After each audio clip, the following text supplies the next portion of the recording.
It's time to get creative as Hale. Get strong.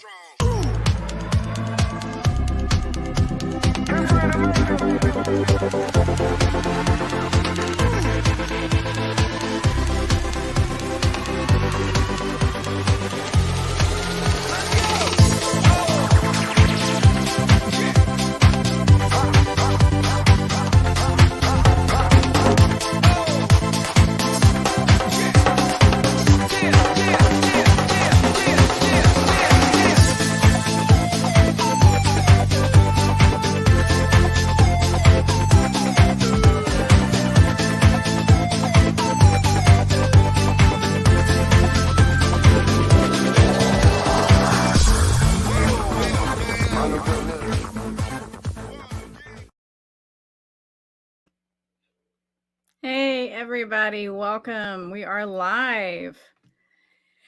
And unfortunately tonight I am without John because he is not feeling well. So you guys will have to hang with me while I stumble through this all by myself. Okay. All right. So welcome to Creative as Hale. I'm your host, Amy Hale, unfortunately without my co-host, John Hale.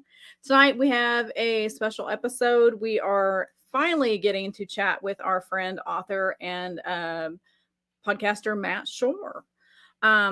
But before we jump in, we need to take care of our usual business first. So let me start by showing our Patreon supporters.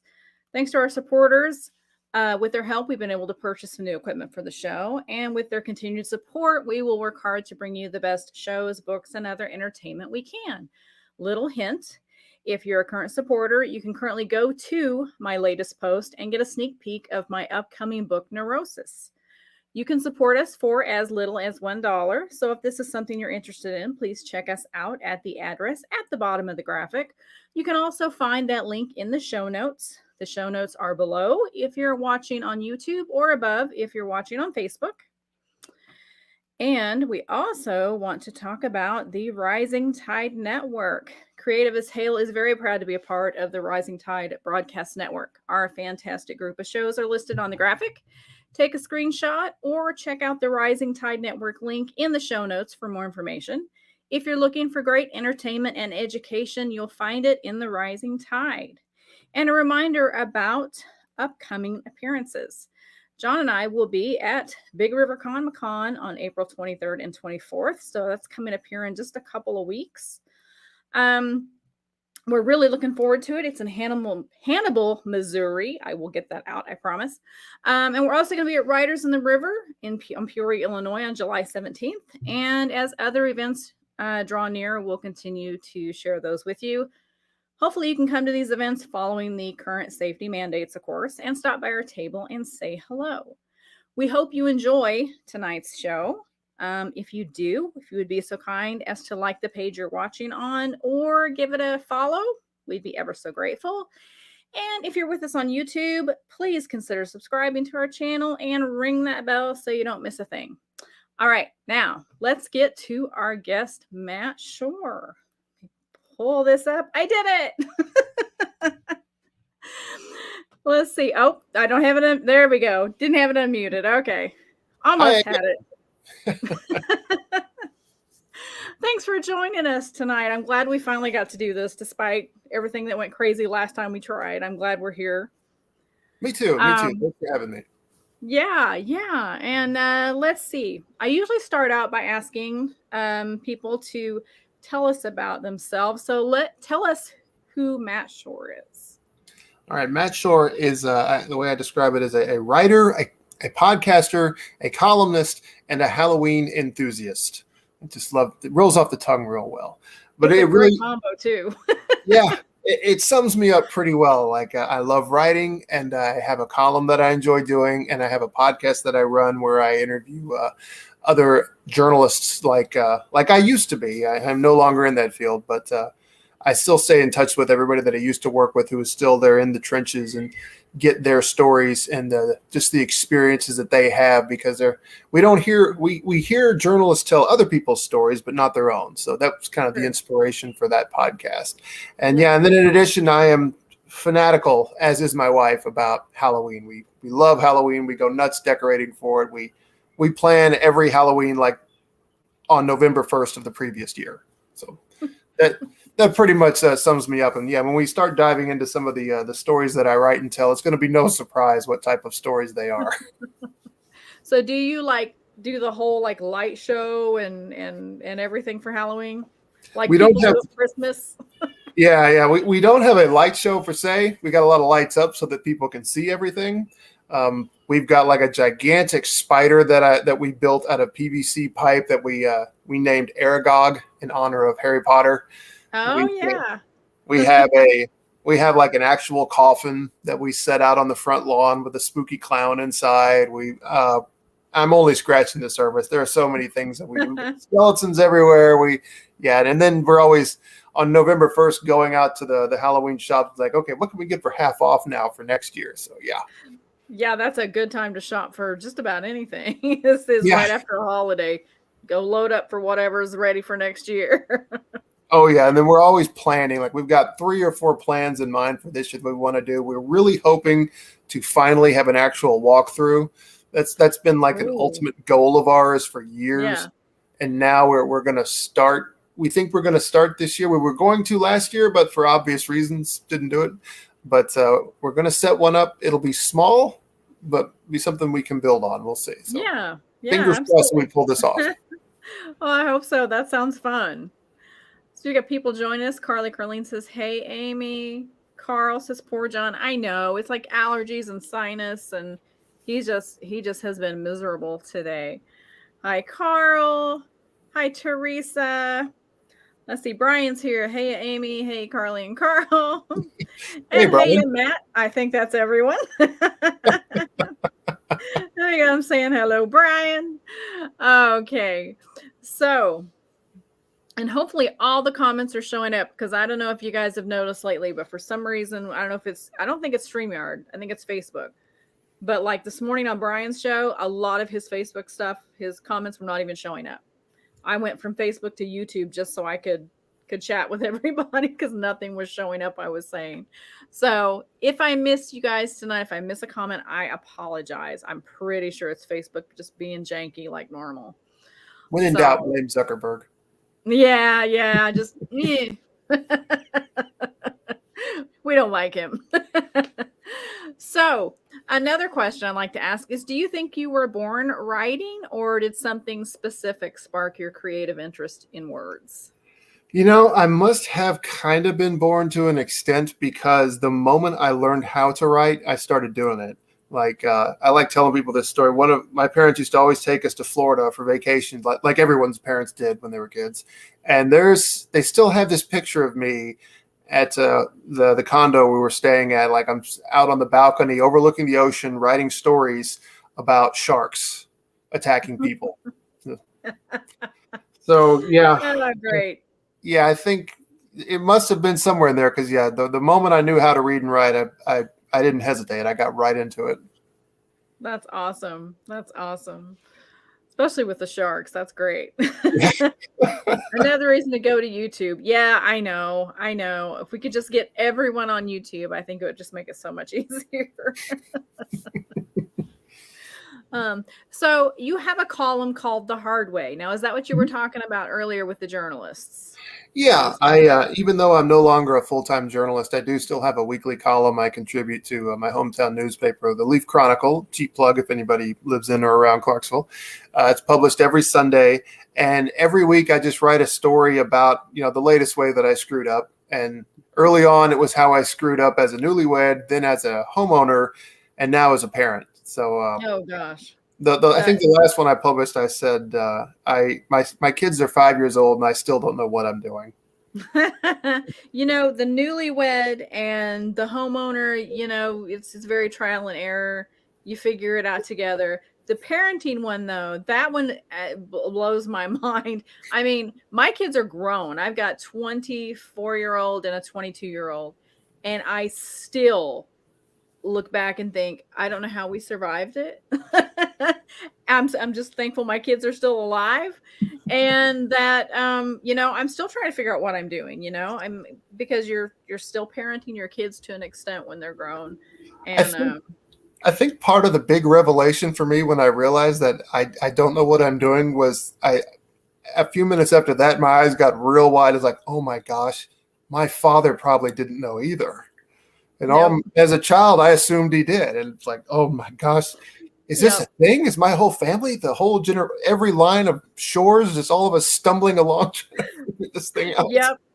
I think every parent in existence ever has probably just stumbled through it hoping that their kids don't turn out to be terrible. It's all you can do.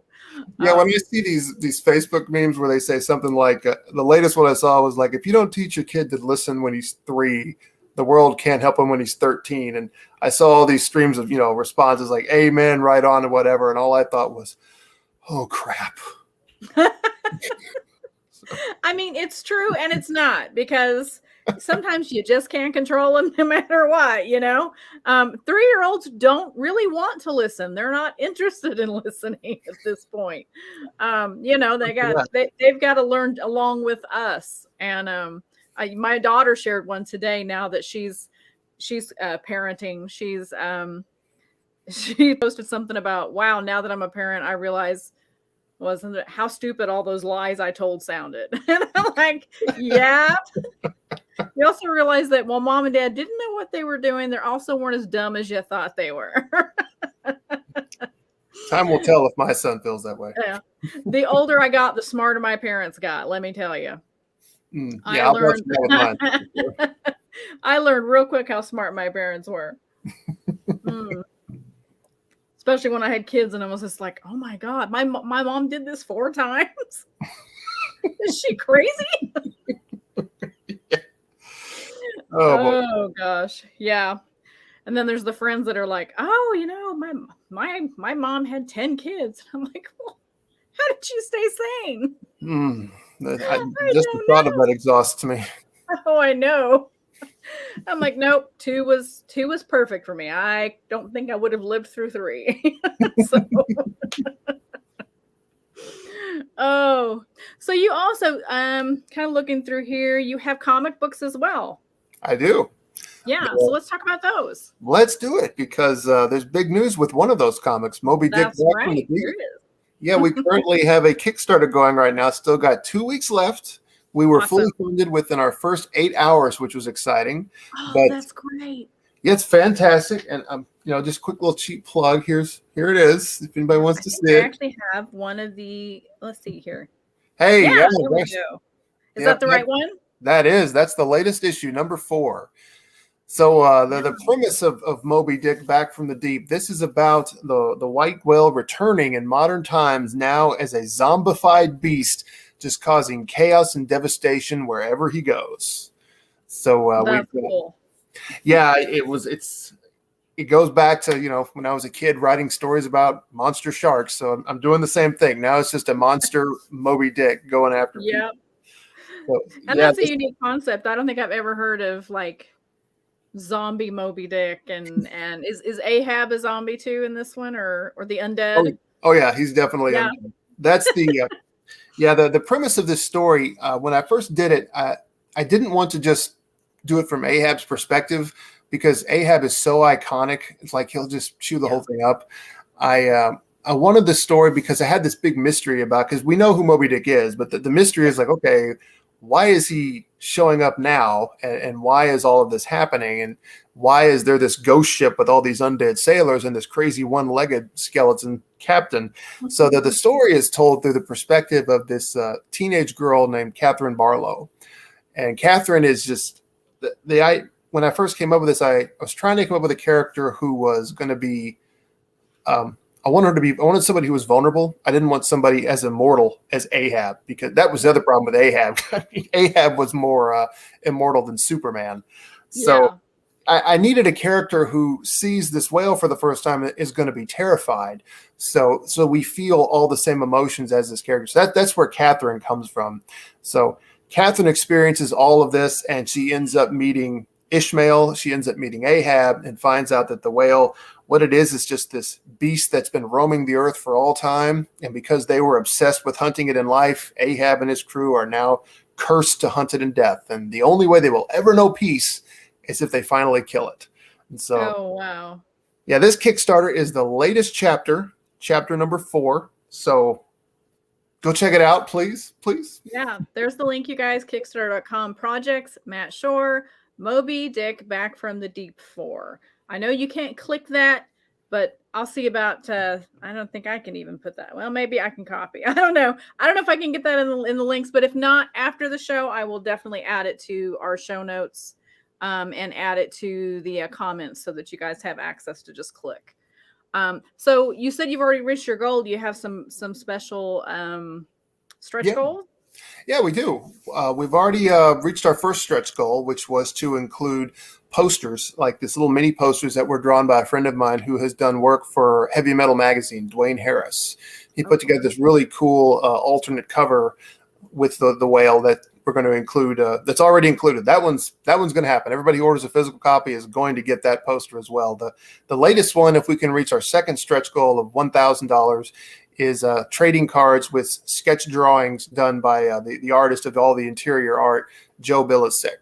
And I gush about Joe's work every time, but it's just so fantastic. In my humble opinion, I might be biased, but he does such a good job using the medium, and the fact that I wanted to keep everything black and white. He just excels with it. It's kind of like he's my Spielberg, if I'm not being too hyperbolic there. It's like Michael Crichton without Steven Spielberg would have just been the guy who wrote the Andromeda Strain.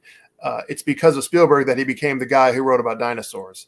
Yeah, so without Joe Bilicic, Moby Dick would just be this neat little concept. It's with him that it becomes such a real visual feast for all 4 issues so far. That's fantastic. And it's nice, to make sure we give those that help us create these amazing things, giving them credit. Same thing with like my cover artists. I've worked with some amazing cover artists, and I always want to make sure that I credit them, because it's a good thing I'm not making the covers. They would be awful. you would just automatically just go, no, I'm not looking at that. I'm not even going to open that book. Yeah. So it's nice to work with some amazing talent. The editors, formatters, whatever. No man is an island in this business. You need other people. So it's nice to see people giving credit, because I don't think we see that enough sometimes. Oh, and that's too bad, because I've been very lucky to work with lots of real talented people even as this little kind of, I don't want to belittle myself too much, but I'm not much of a big deal on the indie circuit. But the connections I've made and people I've got to know, they were just, real talented people that when they worked on my projects, they definitely made them look 10 times better than they would have otherwise. Yeah. I get it. Let's see. Brian says, Amy, have Matt place the address in the private chat, and then you can paste these in the comments. Thank you, Brian. I didn't think about that. See, doing the brain fog thing. That's a good idea. Thank you, Brian. Rick Bradley says, evening all.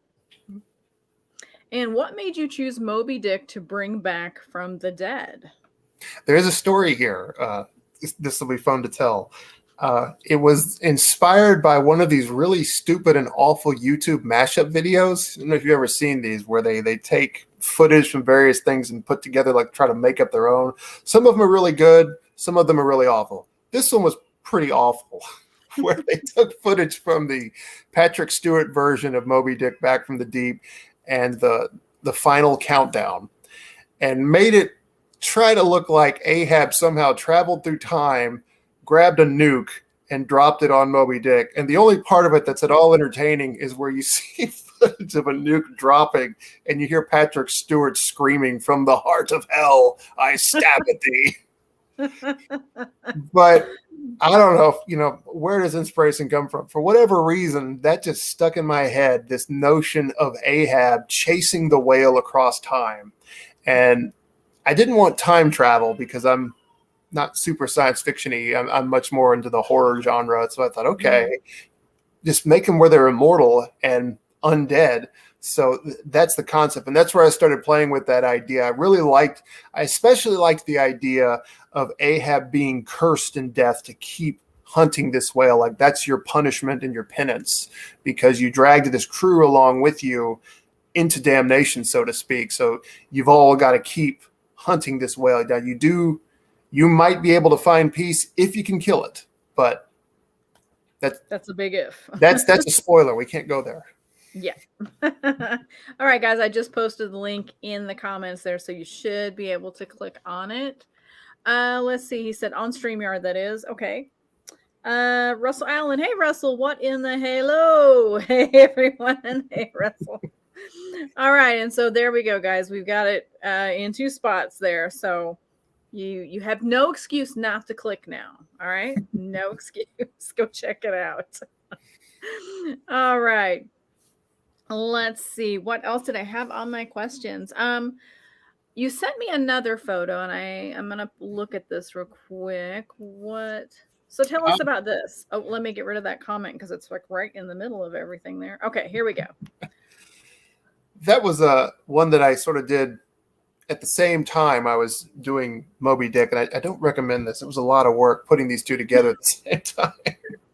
But Monster Hunter for Hire, that guy on the front there, that is a guy named Tommy. So it's an anthology comic that I did and had a Kickstarter for that was also successful. It's an anthology comic with 4 separate stories about this guy who hunts monsters for a living.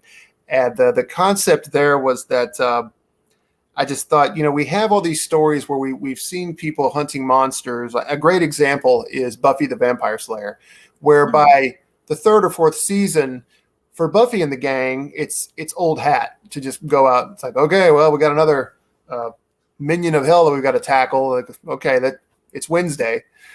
But I thought, okay, what if we did one where the guy just truly hates this job? And I mean, just hates it. So that's the story here, because really I thought, hunting monsters, that's got to be a miserable line of work.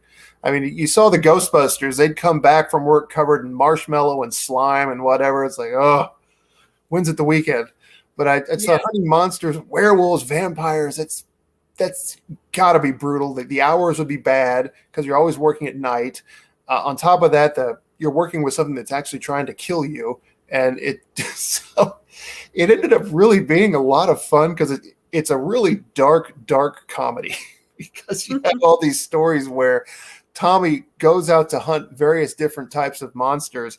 It never goes the way he expects it to. And when it doesn't, it always somehow inadvertently bites him right in the rear. So, oh my gosh. That sounds great though. So while we're doing cheap plugs, there's Monster Hunter for Hire. And plug away. And incidentally, speaking of that Kickstarter we mentioned, that is included as an add-on. If anybody wants to support us, if you also want to get a copy of that along with it, go for it. That would be great. Awesome. So you'll end up with both. That's great. So wow, that thought just like went. It's gone. It'll come back to you when you end the show. When I'm asleep, like 3 a.m., I'll wake up and be like, that's what I was going to ask. So, I was going to say, you were talking about monsters, about how miserable that job must be.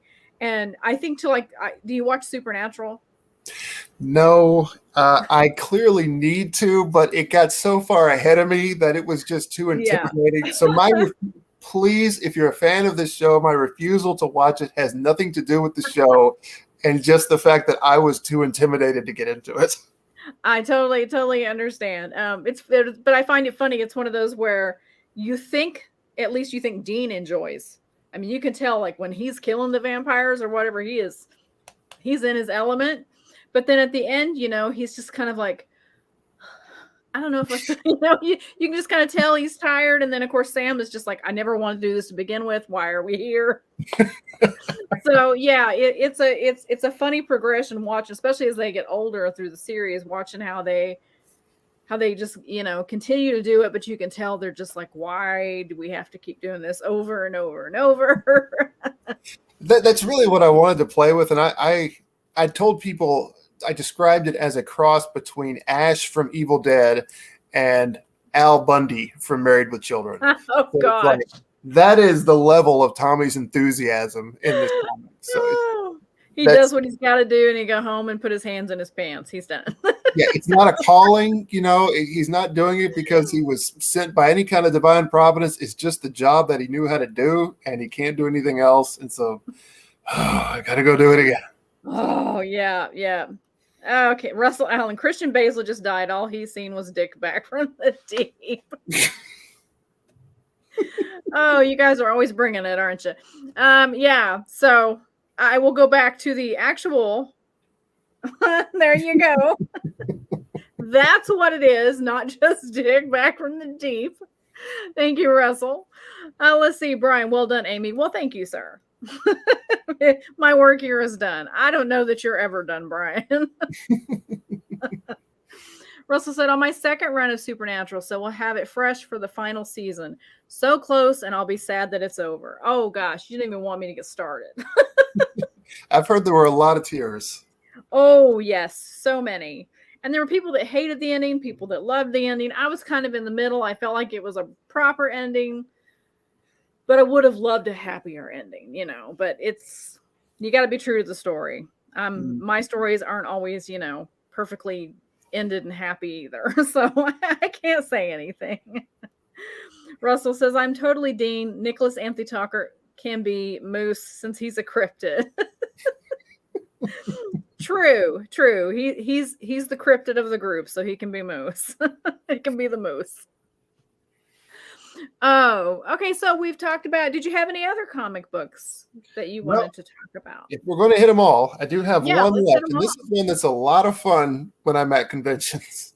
Jesus Christ Demon Slayer. It's the first one I ever did, and the story. I like to tell people when they ask about it. The first thing I say, well, it's based on a true story, and the reason I say that is because, are you in particular familiar with the account, The Harrowing of Hell? It's the name of it. The account is like what Jesus did in the time between he died on the cross and when he rose from the grave. The 3 days. Okay. Those 3 days. There is a lot of debate over what happened. And I actually had conversations with at least 4 different ministers before I sat down and wrote this thing. And the general consensus was that there is no consensus.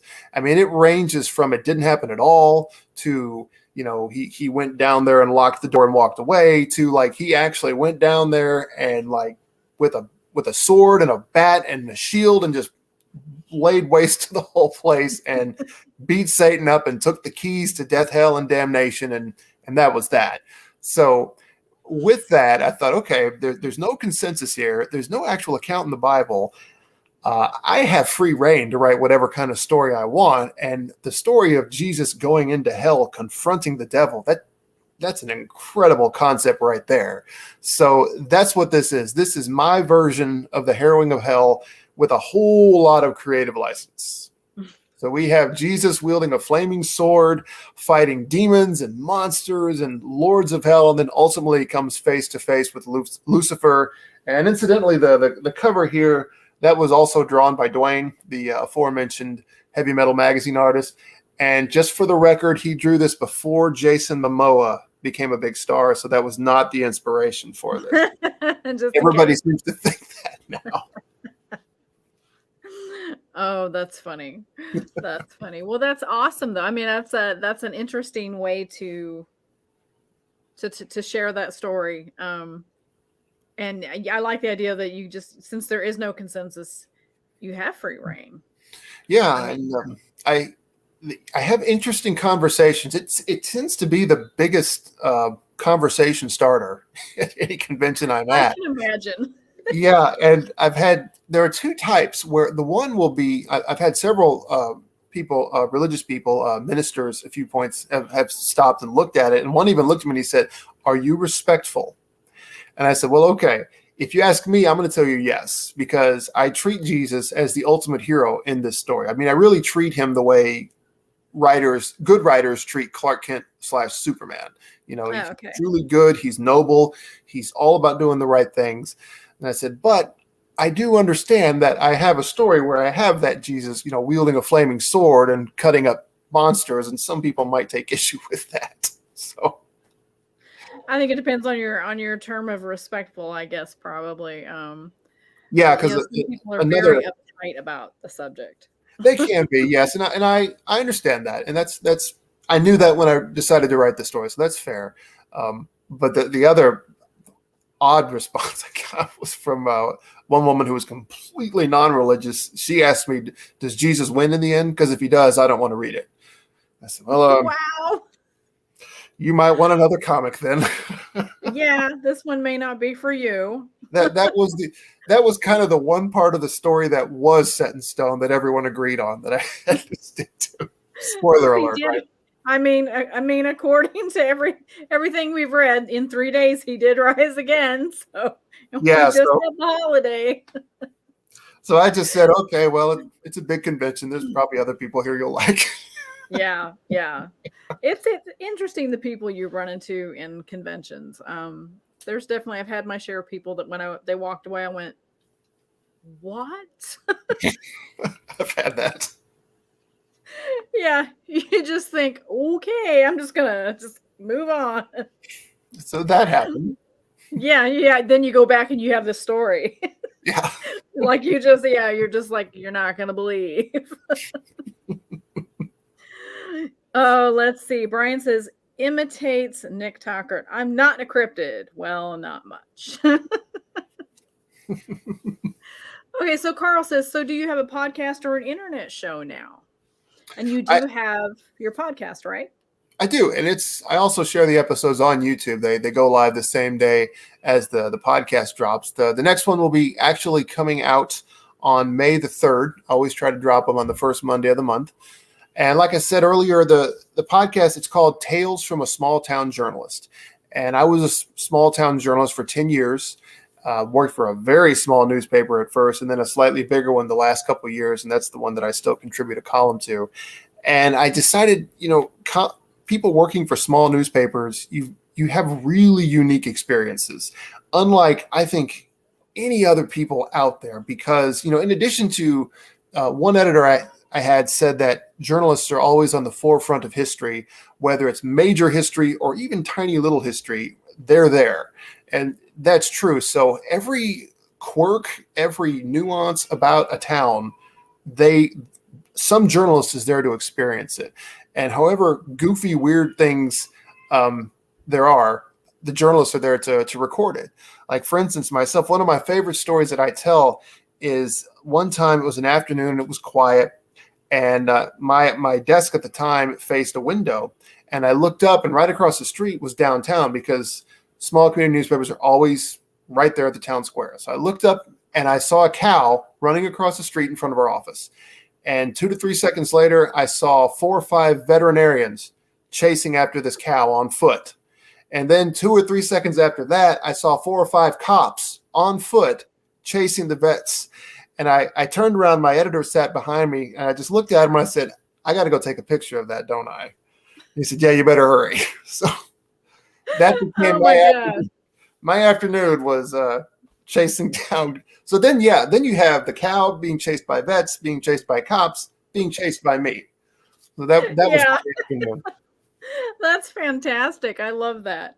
I used to work in classified advertising for a small town paper.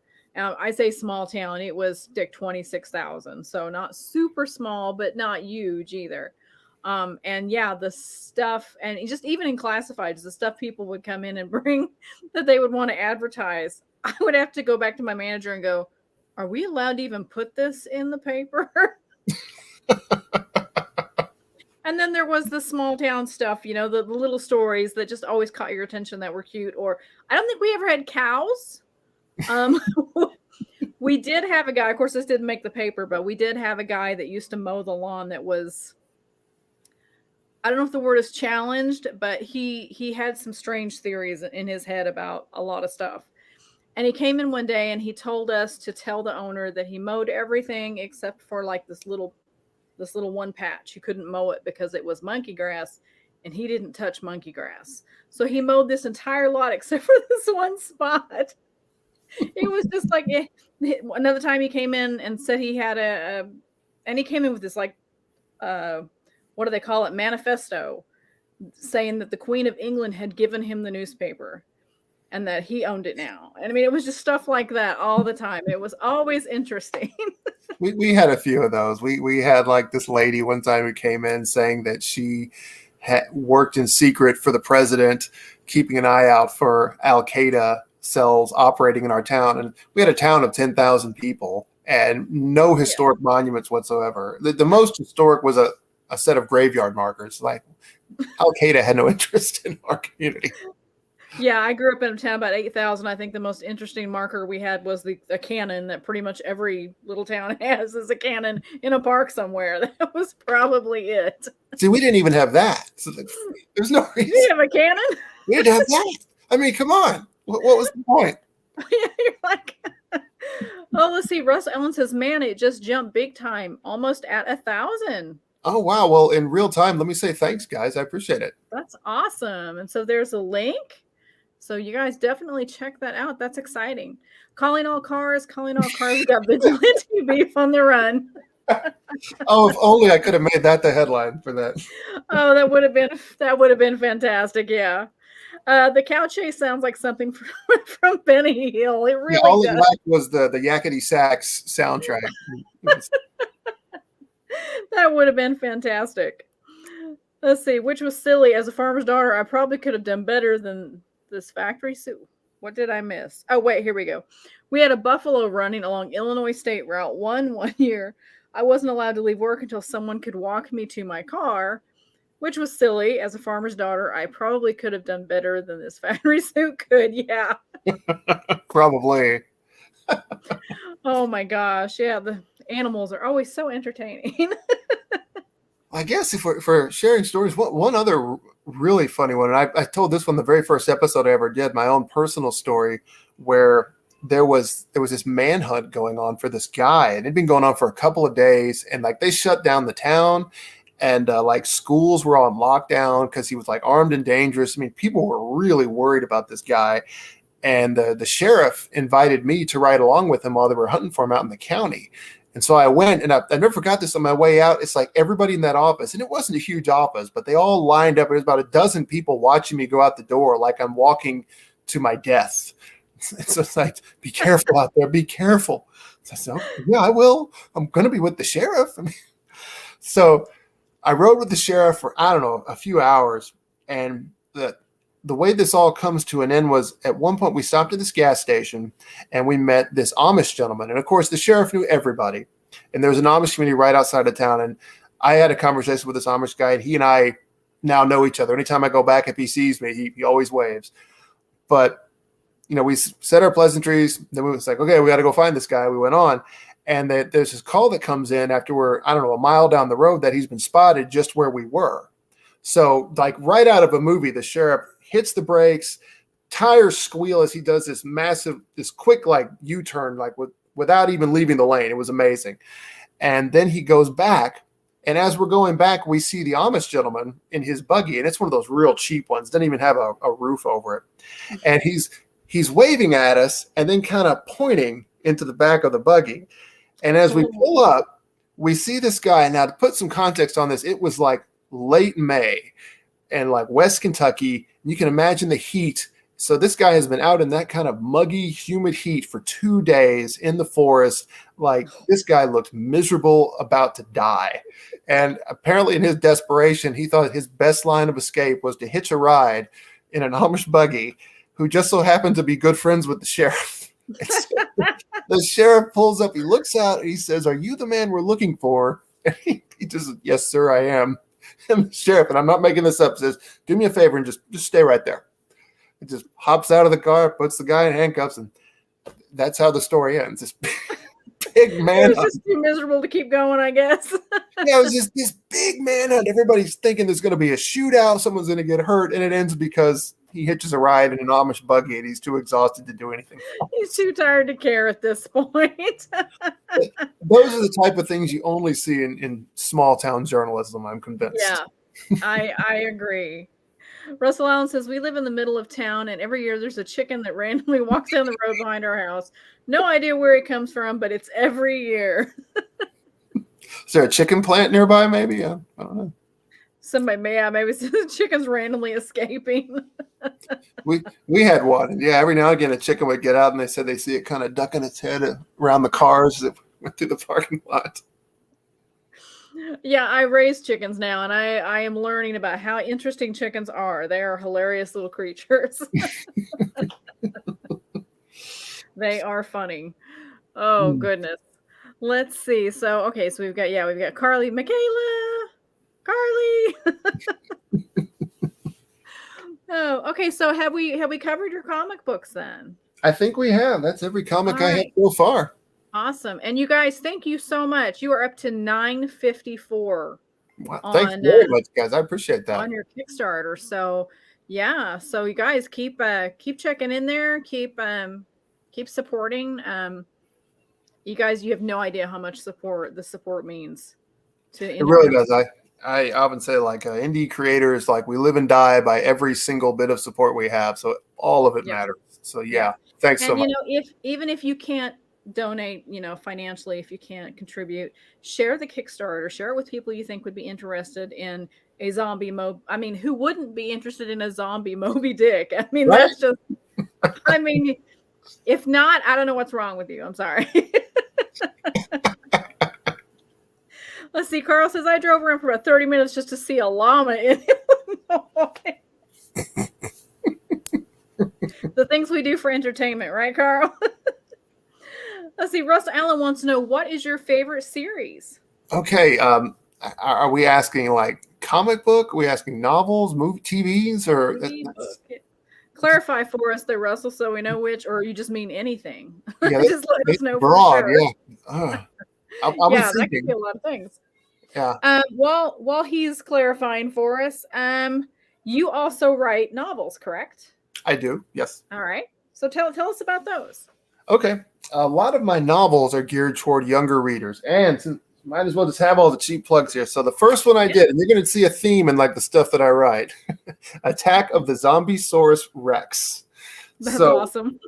yeah, I was, of all places, I was sitting in a church when the idea for this hit me. So think what you will about what that means about me, but it's just like as a kid, I loved monster movies. I loved Godzilla. Just fanatical about Godzilla when I discovered that guy, and yeah, so anything with some kind of a giant monster causing mayhem and devastation, those are the stories that I wanted. Like I wanted the good ones, I wanted the bad ones, I wanted all the black and white ones. Even as like a kid growing up in like the era of Technicolor, I love those black and white monster movies. They're awesome. So when I had this idea, it's like I knew I wanted to write a story with a monster like that. So that's where that concept came from. Like a gigantic T-Rex skeleton stomping around, causing chaos, and naturally the only ones that can stop it are this handful of kids. So if that interests you, incidentally, that is also an add-on if that's something anyone's interested in. On our Kickstarter, tried to make everything available. But yeah, and I will say, if you have kids and you're worried if I'm going to be Moby Dick back from the deep level of violence, no, that does not happen. It's very kid friendly, along the lines of Goosebumps, or if you're familiar with American Chillers by Jonathan Rand, that type of that level of spookiness that kids can enjoy and only have a few nightmares. Kids like a little bit of spooky without being too much for them. Yeah, so Yeah. that's nice. So what age range would you say that your books are for? Around 8 to 12, I think, seems about right. Okay. Because yeah, they're imaginative and fun, and I mean I've had a few adults say they read them and they had a good time too. They were real fun to write because like a Zombie-saurus Rex story. I mean it was just 30 chapters of a chase scene. Basically, it's just the kids running away from this monster and then trying to figure out how to get it back where it came from, because it came from this other world. And of course, horror stories, the one thing they never feature in a horror story is closure. So when they open the portal to this other world, there are naturally other beasts coming out. So we have a sequel was Vampire Velociraptors, and that was followed up by the Weresaurus. There you go. And like I said, there's never closure, so there could eventually be more. I just got to find time to write them. That's a good way to do it, though.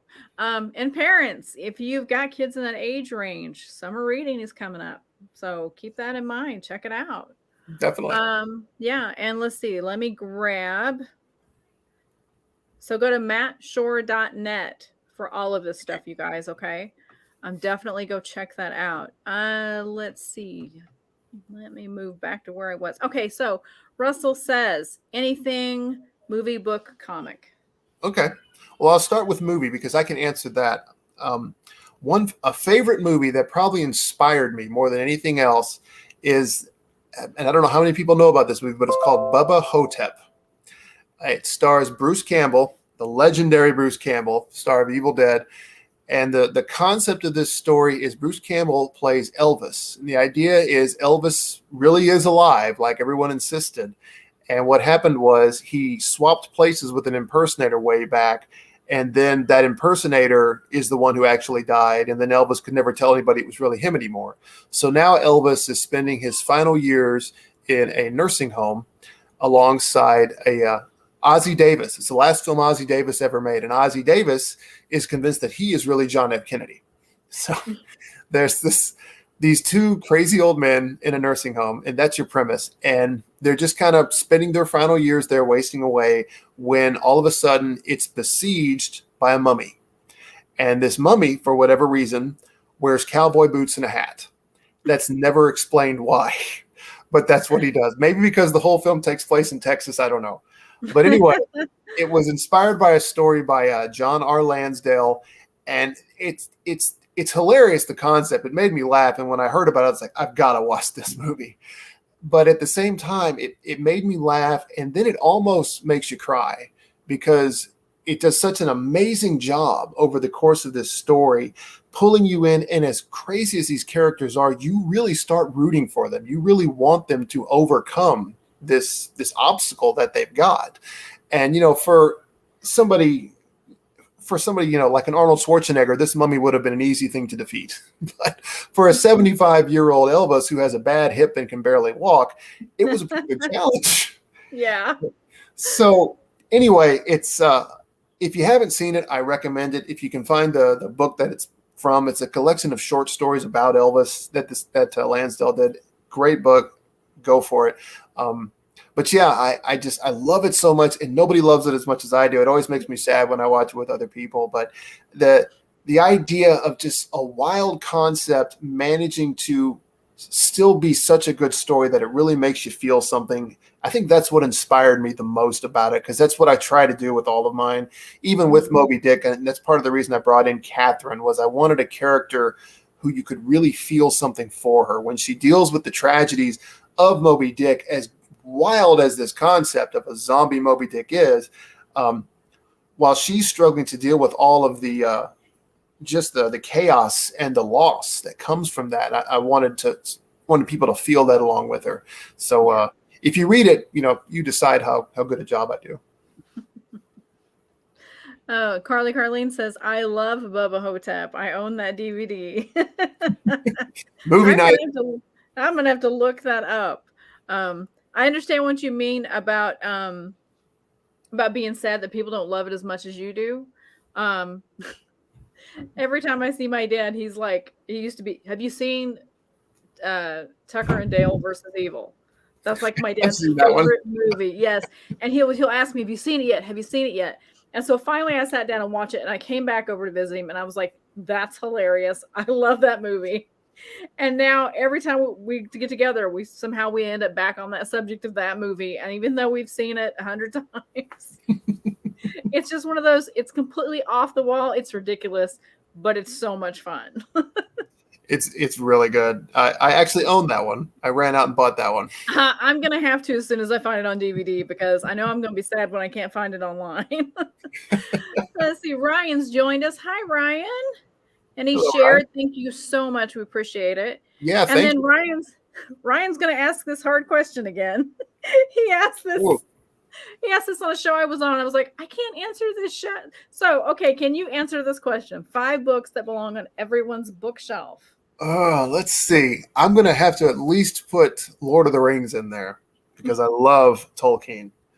And another one has to be by Stephen King. The trouble is figuring out which one.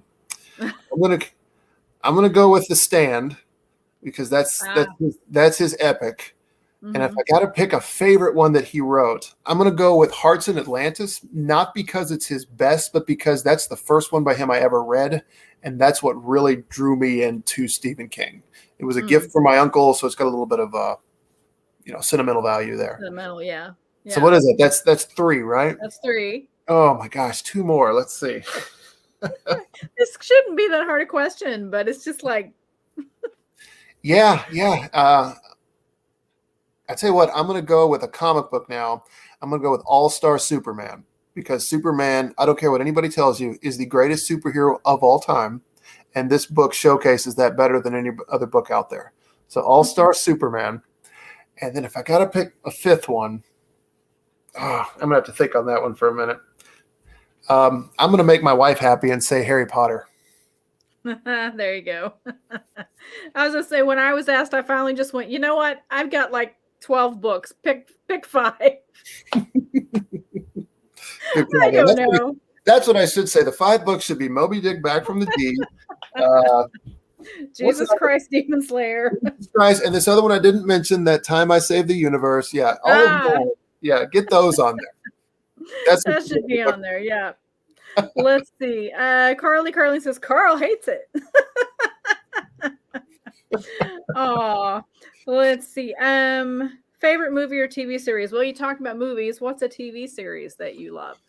I'm going to pick a TV series, Star Trek, because I have enjoyed pretty much every iteration of that series. My all-time favorite is, of course, the irony here is The Next Generation, which is now the old generation. Yeah, it's not so next anymore.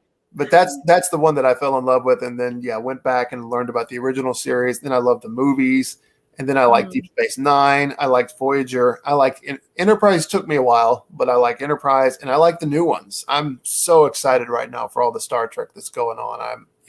I love Star Trek. And you're full blown Trekkie there. What's that? You're full blown Trekkie then. Yeah. I really am, and Star Trek is really sort of like the chapter after the horror story, because Star Trek basically says, if we just learn to understand something, it loses its fear. So, and if you watch Star Trek over the years, like in the early ones, the Klingons were the bad guys.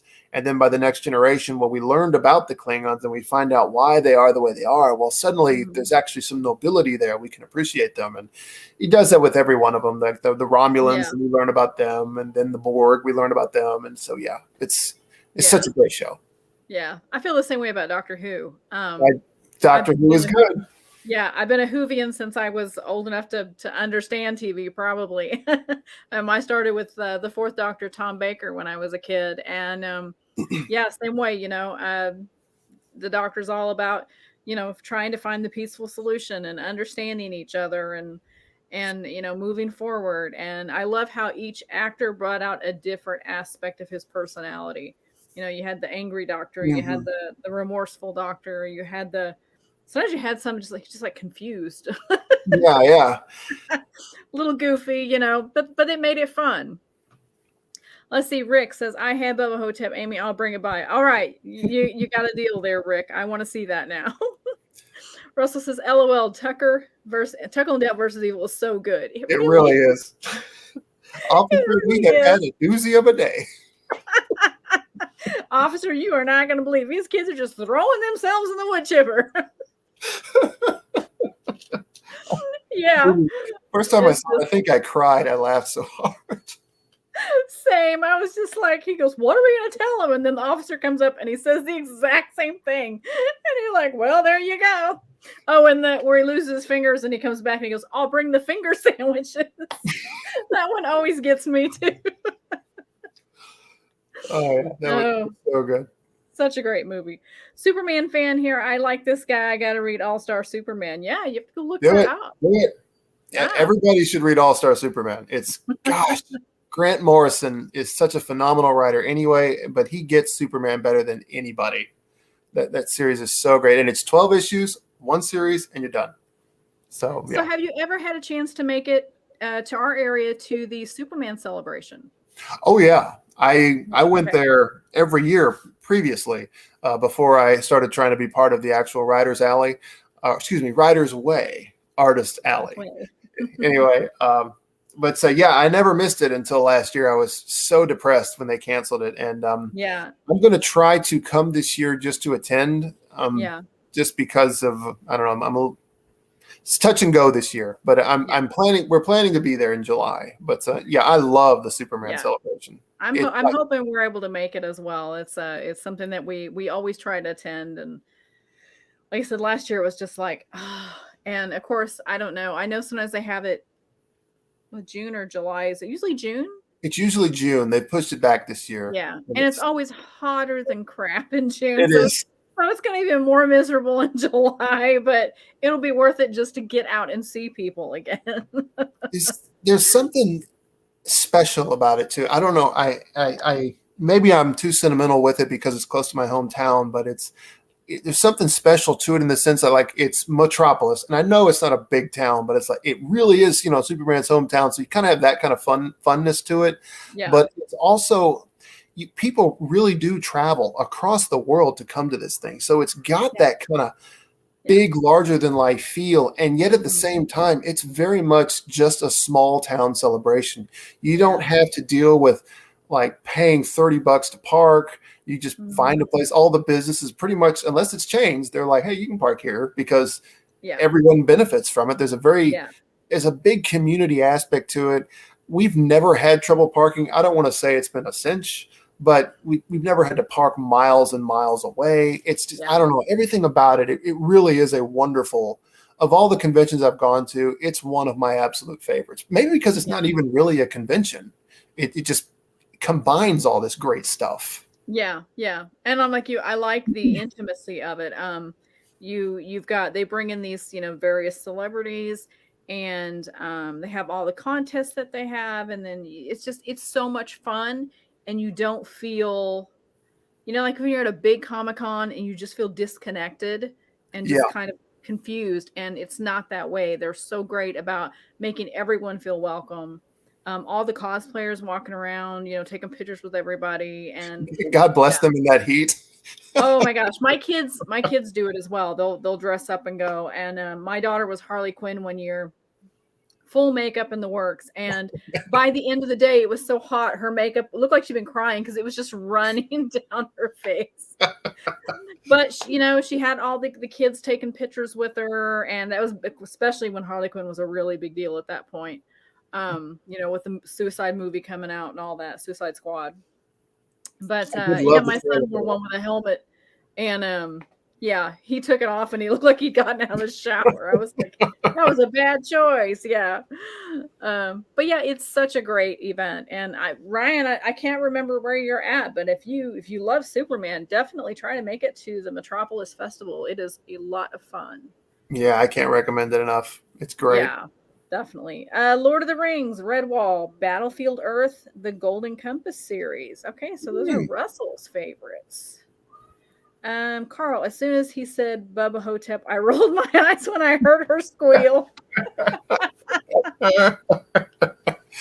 It is very definitely an acquired taste. I won't pretend it's not. Let's see. Brian says 5 books, all of mine. See, there we go. We just sometimes you just have to just throw that out there. Brian says, I love Star Trek First Contact. That's a good one. That might have been the best of the Next Generation series. My wife actually really liked Insurrection. I know it's unpopular, but I liked it enough so that I don't know, whenever she's like, hey, I'll watch Insurrection with you, I'll say, yeah, let's just do it. We'll watch Star Trek together. So I have a special love for Insurrection, but First Contact, definitely the best one they did. Christian Missile, Alan Moi? You'll have to go back. Just have to go back later and watch the link, Christian. You'll see what he's talking about. Russell says, check out Matt's project, and there's the Kickstarter link again, guys. So yeah, definitely go check it out. Let's go Thank you, Russell. refresh here and see where we're at. Okay, still at 9:54. So yeah, guys, let's get him. It's $50. We can do that. We can get him past that. Let's see. Where are we at here? Oh, Ryan. Russell says Ryan First Contact is amazing. So yeah, we got some mutual love going on there. See, Rick Bradley said Superman isn't my favorite, but yes, All-Star Superman is one of the best series out there, hands down. Nice. It's Rick says, I want to go to Guys, Superman magic. Celebration so bad. Yeah, it is just always fun. It's always fun. It's We've a never bucket not thing, had a I good think, time. if you're not. Yeah, it's a good one. Well, yeah, it is a great one. See, Russell Allen, I watched the original Star Trek 10 films not long ago, and that one was actually my favorite. Yeah. It's a good one. Nemesis was really good too. Really? You think so? Oh, man. Now, I say this as someone who actually did kind of enjoy Nemesis, but it is the redheaded stepchild of the Next Generation movies. I mean, people hate on that movie. I don't hate it. I appreciate it. Is it a spoiler to acknowledge the fact that Data died? Like, it's been how many years now? I don't know. If it's been that long, I don't think, Okay. If you don't know that by now, that's your fault. I appreciated the way that Data was taken out in that movie. I thought, he aspired to be human his whole existence. And then in that film, like, what more human thing is there than to, give your life to save all of your friends, which is what he did. Yeah. I thought, the only thing it lacked was that we didn't get a good soliloquy at the end, which sort of felt like what they tried to work into Picard, which I do like Picard, but when that felt a little forced to me. But now I think Nemesis gets more hate than it deserves. It's interesting to see people like it. That's all. So yeah, I appreciate it too, incidentally. So is Nemesis like the Nickelback of the Star Trek? It must be, because my God, it's like people want to say it killed the franchise, like either that one or Enterprise. I don't know, but people hate. Gosh, they hated that movie. Oh wow. Insurrection is really good. Man, I have all those on VHS. Hey, stay strong. I've got some VHS. This makes me feel old. I know. I know. I don't think I have any well, I've got a couple of VHS left, but they're like home movies. I don't even know. I can't watch them, so Carly, Data died. Oh no. Oh, I'm so sorry, Carly. My bad. Says if I find First Contact on VHS, I am buying it, even though I own it on Blu-ray. I think it's probably going to be a collectibles. VHS. Goodwill. Yeah. Cut out of my VHS. And Carl says, "Oh, great, you guys have messed up Carly now." So sorry, Carly. Oh, goodness. Well, let's see. So we've talked about your Kickstarter. We talked about your books. What else do we have on there? We did talk about your podcast. So let's see. We even talked about fan encounters, which is something I have on here. So what advice would you have for anyone wanting to get into writing, journalism, comics, podcasting? You pick something and throw some advice out there. Oh, don't do it. No, get into like computers or whatever. No, I'm kidding. IT. Yeah, that's where the money is. That's what you want. Yeah. You won't hate yourself afterwards anyway. Yeah, all right. Now, if I were going to give you any advice, it would be to, as soon as you know how to write, start writing. Start doing stories right then. Don't worry about if they're good. Don't worry about if they're bad. Just write stories. If you're 8 years old, write stories for your parents. That's what I did, and that's what kids still do. And then when you get older, if your school offers courses on writing, take it.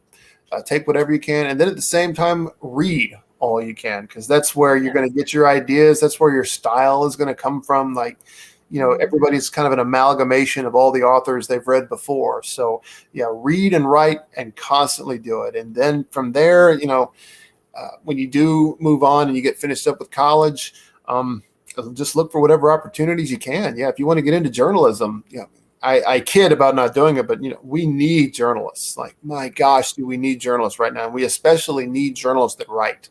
So, if you can get a job for a newspaper for a while, then do it. It's a great place to work, and you will write every day, and it will hone your craft. And the most important thing that working at a newspaper is going to do is you're going to learn how to deal with criticism, because you're going to get it all day, every day.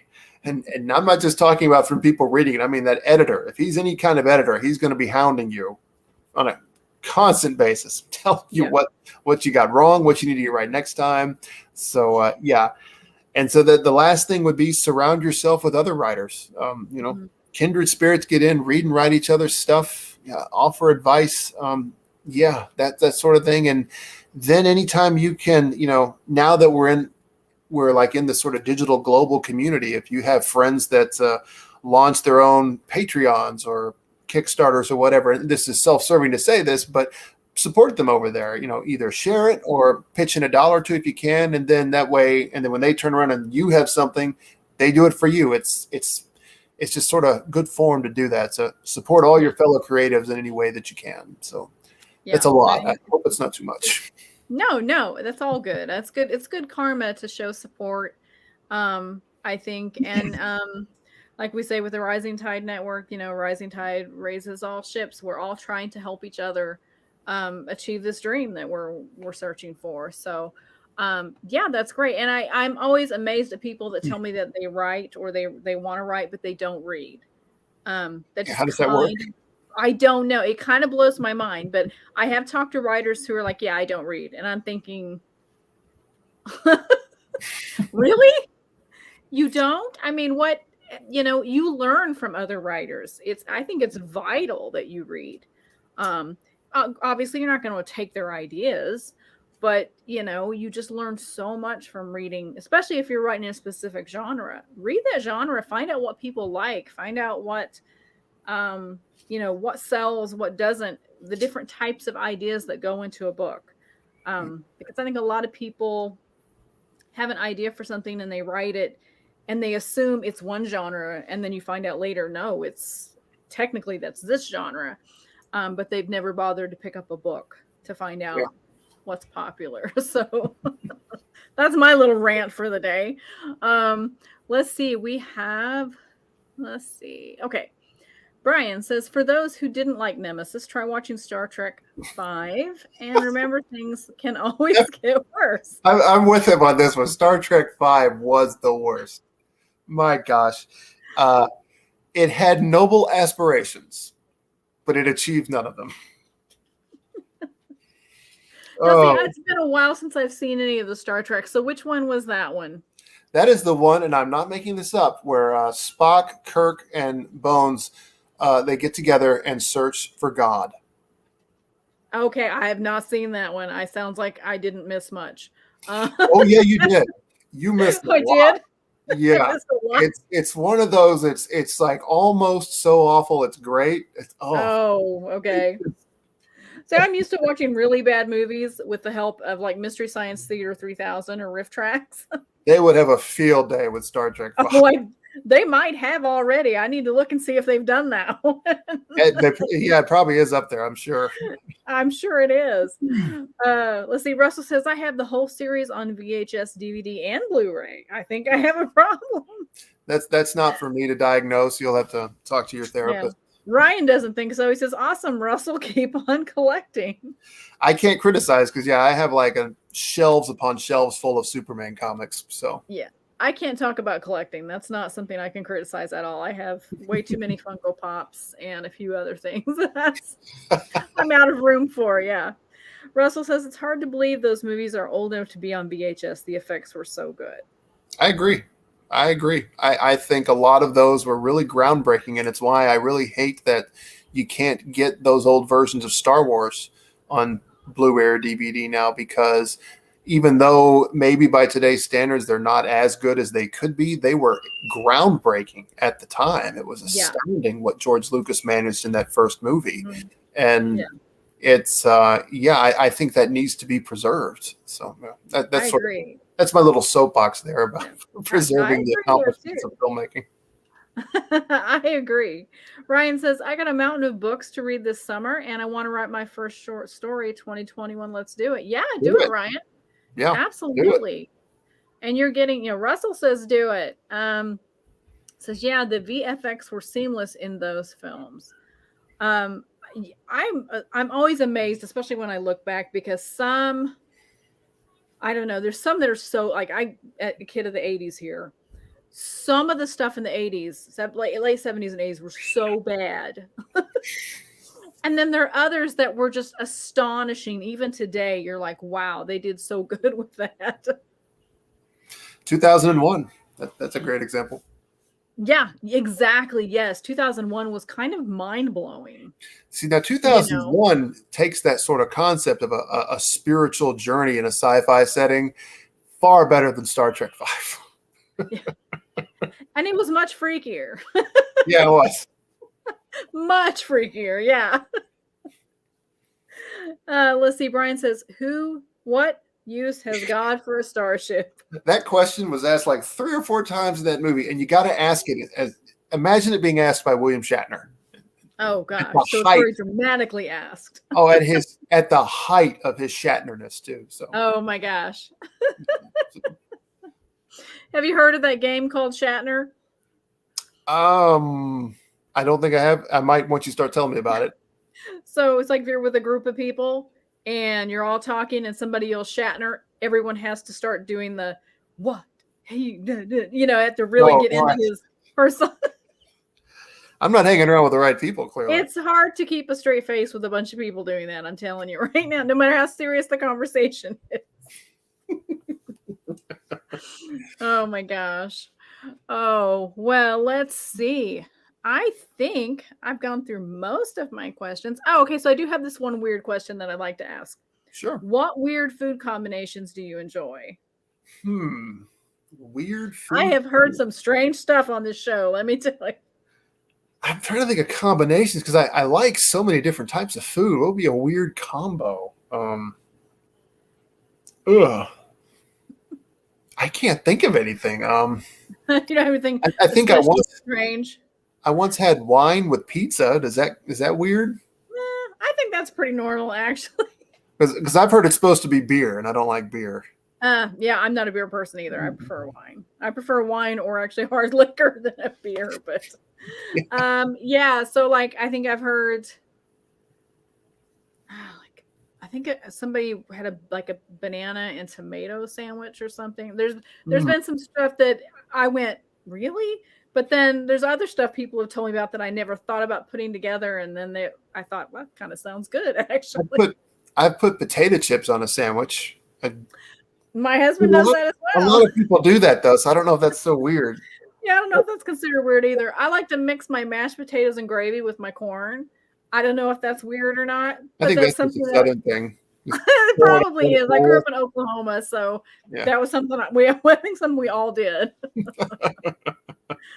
Let's see. Brian says the Terminator is a perfect film, and it's over 30 years old. Terminator is a phenomenal movie. I agree. That one and the sequel. Like I have had conversations with people trying to tell, like people who just when they think they just know Arnold is in it, and they think of the silly Arnold movies like Commando. And I have to tell them, like, no, this movie is so fantastic. The first one is fantastic. The second one is fantastic. And nothing else happened after that. No other movies were made. Nothing. There were just 2 Terminator movies. That's it. Yeah. That's all there needs to be. I agree. Oh, well, let's see. We have been going for over an hour 15 minutes. It's going by fast. It has, yeah. So I think I'm going to slow things down here, you guys, and get ready to shut down for the night. But thank you so much for joining us, Matt. And you guys, be sure to go check out the Kickstarter. All right, go back it. Go get all the goodies. Help him get to that stretch goal. Rick Bradley says Terminator 2 was the last Terminator movie. True. Yes. Yes, it was. There was nothing else that happened after that. I don't know what these other people are so mad about. There's nothing else happened. Yeah, that's all there was.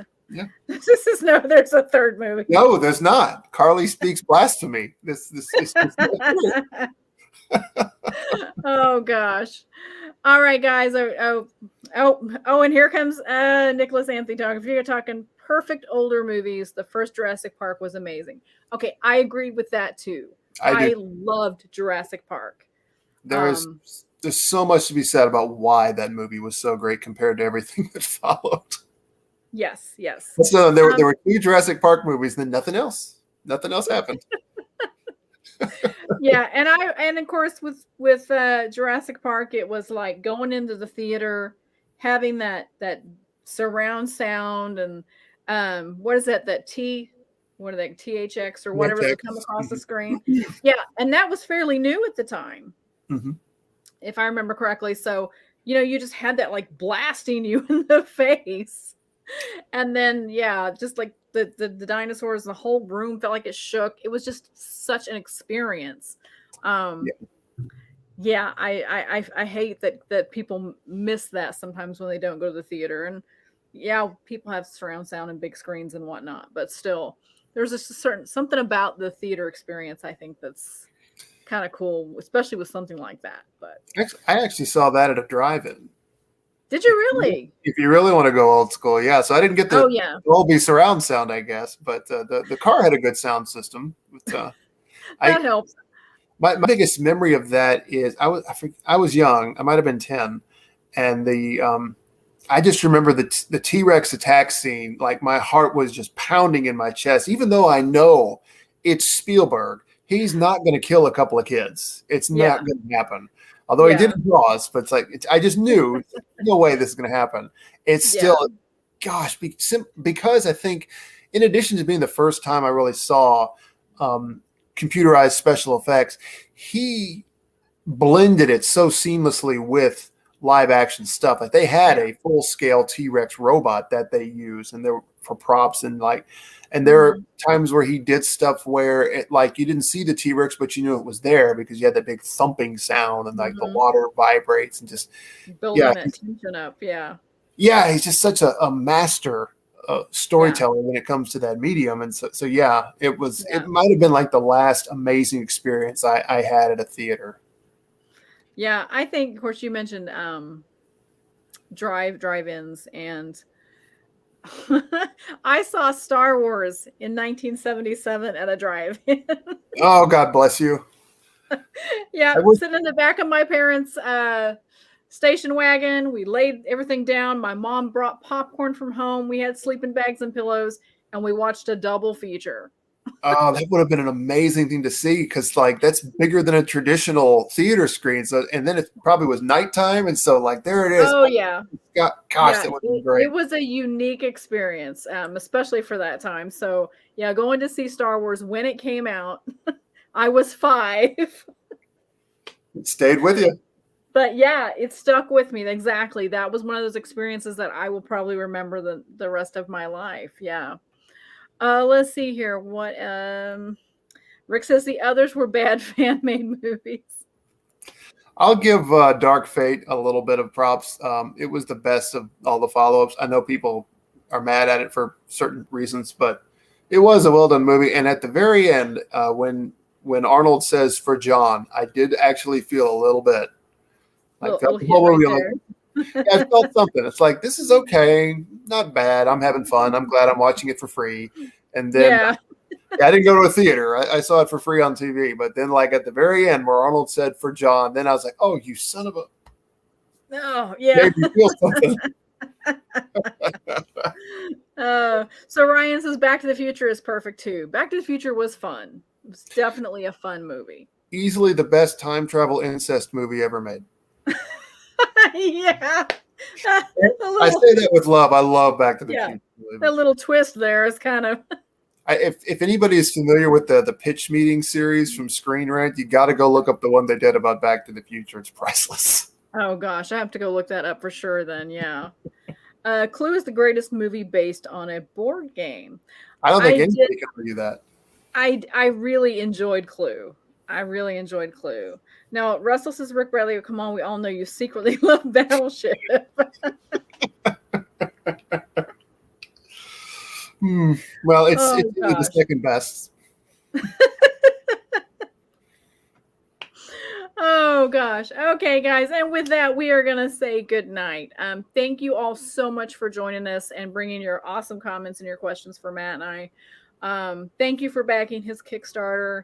Yes, thank you so much for just hanging out with us tonight. We know there's a lot of things you could be doing on a Monday night, so we appreciate you coming here and giving us your time. And let's see, Rick, quiet Russell Allen, don't let my secret out there. He does not want anybody to know. Oh my gosh, you guys are always so much fun, I tell you what. All right, so again, well, let me show that again. MattSchorr.net, you guys, okay? Check it out. Matt, I'm going to give you the screen to yourself, and I want you to just kind of lay out where everybody can find you. Okay. Okay, Let's see sure. if I can do that. All right, go for it. All right. Obviously, as we started off, there's my website, www.mattschorr.net. So you've got all the information there about me and the projects that I work on. And then if you want to connect with me on social media, you can find me on Twitter @TheMattSchorr, and you can find me on Instagram @TheSchorr. And then my Facebook page that I've set up along with my wife for our publishing studio that we set up, Schorr Manor Studio. You can just go to facebook.com/Schorr Manor if you want to follow us there. And also on YouTube, we've got a Schorr Manor Studio there where I post all of the video of my podcast and other projects that Amanda and I do. Easiest way to find that, since it was this big long URL, just look up tinyurl.com/Schorr Manor YouTube. And I believe that is everything. All right, awesome. And let's see. Brian says, great show, Amy and Matt. Thank you, Brian. Yeah. Carly says, great chat, even if Matt's wrong about the third movie. And you guys, there is the short link for the Kickstarter once again, so please check that out. Thank you again. And, all right. Thank you so much for joining us tonight, Matt. We're going to say goodbye real quick, but if you'll hang around for a few minutes, we'll chat afterwards. Sure. Okay. All right. So we will get this thing going here. All right, guys. Thanks again so much for joining us tonight and for putting up with my, foggy headedness here as I navigate this without my sidekick. But we really appreciate Matt joining us tonight. Next week, you guys, is the 15th. We are going to have Pot and Kettle join us. And if you don't know who that is, she's a fantastic musician. She's very, very talented, and she likes to write music about her favorite books. And I'm proud to say that she has written a song about my Shadows trilogy. So I hope you guys will join us for that, get to meet her, hear her music, and we'll talk about all things creative with Pot and Kettle. All right, guys, thank you again for joining us, and we will see you next week on Creative as Hale, hopefully back with my husband too. So have a good night, guys, and thanks for joining us. Be strong. Be